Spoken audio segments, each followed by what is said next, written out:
Hi, welcome back to day 16 of the Light the World, Build the Kingdom Challenge, where each day we get down on our knees and we ask the Lord to give us one thing we can do to light the world, to build the kingdom, to make the world a better place, and then act more courageously on the answers that we get each day.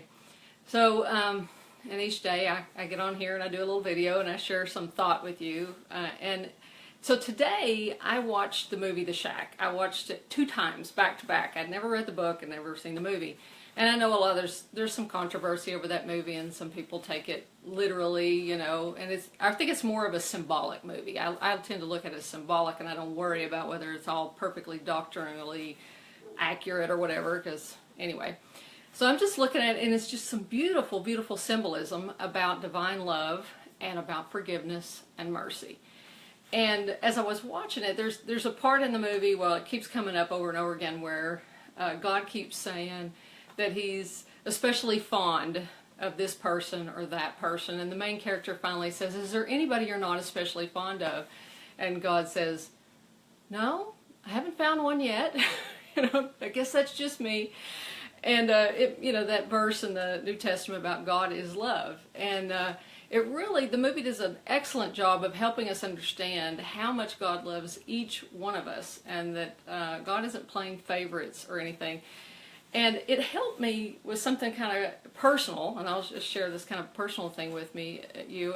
Some of you know I'm about to get divorced again. The divorce will be final next week. Not my choice, but as I've gone through this, I've thought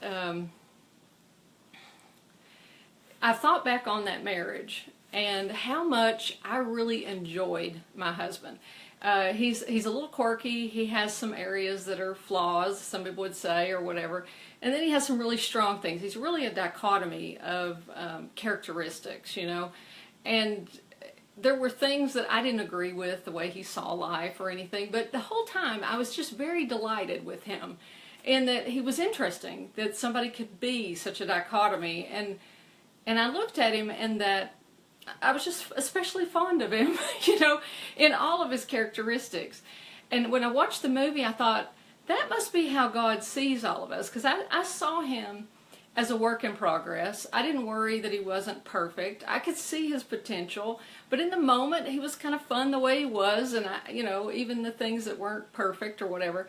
And then as I've gone through, you know, him cutting me off and and doing the divorce out of the blue and everything, I tend to want to go to like the natural man way of looking at him and look for more serious flaws or make him out to be the villain or whatever.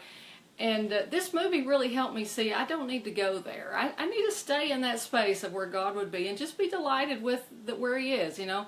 And it helped me also understand, there's a point in the movie where the main character really has to let go of all of this past hurt stuff from his childhood and everything. And they keep bringing out in the movie where pain makes it where we can't see God. That God is in everything, but the pain, our personal pain, keeps us from seeing God. And it really struck home to me that my husband has a lot of that pain from the past. He's been through a lot of hard things, and that pain really blinded him to being able to receive the love, to be able to see God in the situation and see that I was a gift that God wanted to give him, but he wasn't ready to receive it. He was stuck in that path, just like the main character. And it changed the way I just immediately wanted to go to pray for him, that he'd be able to have his eyes open. I don't need him back in my life. I'm sure I'm fine. I'll move on without him.